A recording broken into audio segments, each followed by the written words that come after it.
Morning, fellow zombies. Are we alive yet? Are we awake yet? Yeah, I'm having that kind of a morning already, trying to deal with what's going on in our lifetime. Time right now is 3:51 in the morning. Open air log. It's West Coast time. It's the 21st of November, 2023 for a Tuesday.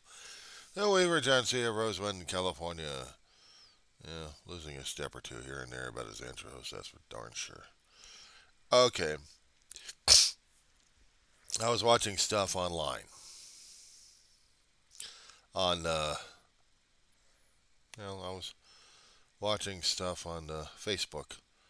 Came across one particular guy I was just spoken me out. He started telling me about meteors falling from the sky is going to be the doom of the earth, and I'm like, oh, we're not doing this. We are not doing this. And I had to do a little bit of research. Maybe it's a dark web or something. I don't know. But then I started thinking about the topics this one was covering. What the hell was that show called? A pain in the butt. Hold on. I was checking it out on my Google there. Okay, we are dealing with a show called. Here we go. Andrew Gentile and his The Why Files. That's been on since 2020. So basically a few years. It's another one of those kind of things like, don't you want to know? Kind of conspiracy situation, or presents itself as such.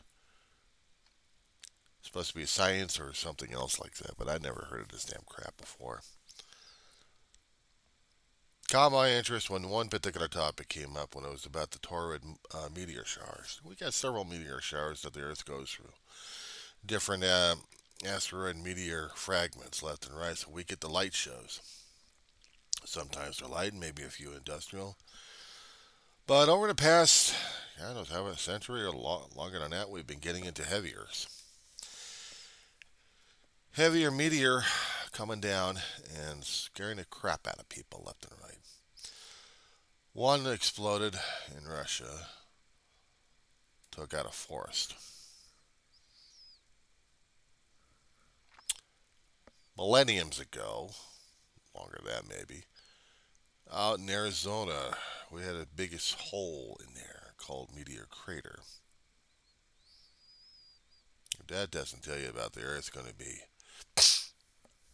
having impacts with the cosmos. It's one thing we have to deal with the geologic nature of our planet. We deal with the instability, as we keep thinking about it, or is it the normal process of our planet revolving or constantly evolving itself, recycling the rock left and right to make it new, make it composite, make it different. But it's still the same stuff, just redecorated. But some of the news every once in a while will come up of a heavier meteor flying through the sky, either daytime or nighttime, and hitting something or just flying by and scaring the crap out of people left and right. And it just, I don't know, it should just make me more aware of how the cosmos plays a direct impact in humanity right now. It's scary. It's scary. Well, it should be scary for me anyway because I still like science. I still like astronomy.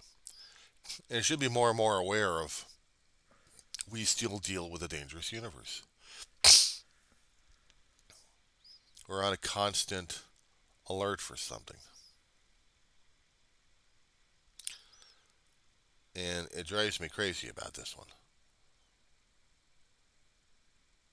We are in a planet that we are living on a ball of rock that could kill us by its own process, either by weather or by shifting of the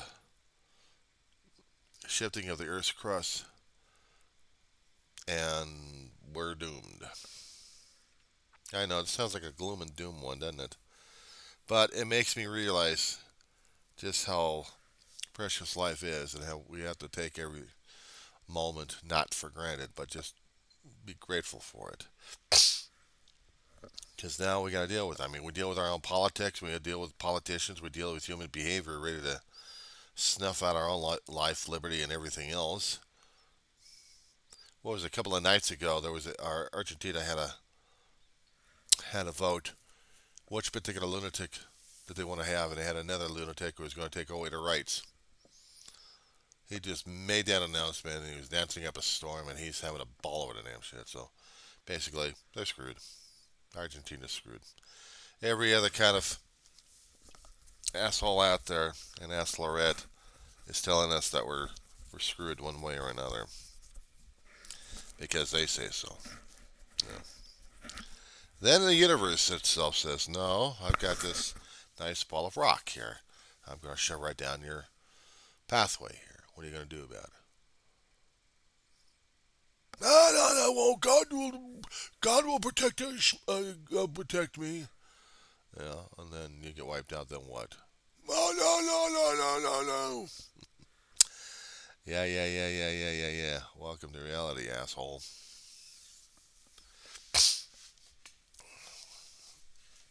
Outside our Earth atmosphere, we have the universe in a constant flux. We have a vacuum of space that will suck out our oxygen. If we happen to shove a spam of cam out, I was about to say a spam can out there, or a can of spam, and we're in this one trying to exist, we have to make sure that the construction of it is thorough enough to where um, there's not going to be any leakage. If there is going to be leakage, we better make sure that our pressure suits and our oxygen supply will keep us alive for a short time before we can find some help somehow. After that, if we don't, well, we're screwed. We have yet to have a spacecraft explode in space because of faulty construction, or anything else for that matter. Well, actually, we did.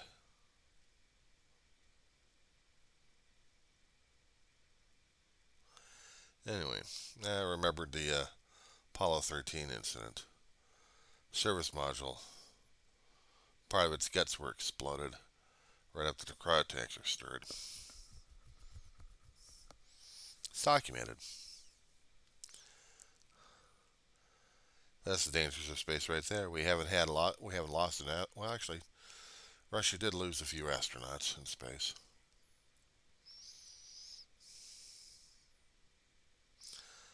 We have gravitational assists from the planets left and right.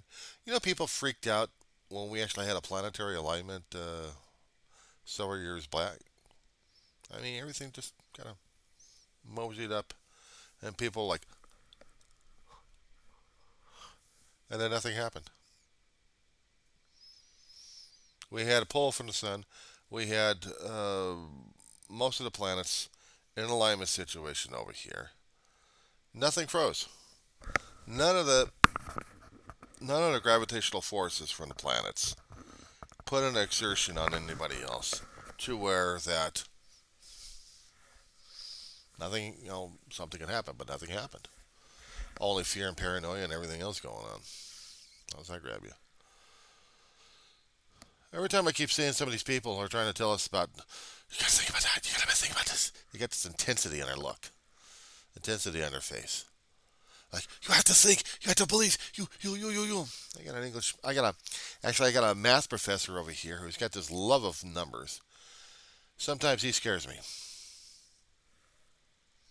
I know his love and enthusiasm for numbers like crazy, and mathematics is his world, and he's hoping to find someone else like that. He's scary. Hang on a second. I'm going to put this on pause.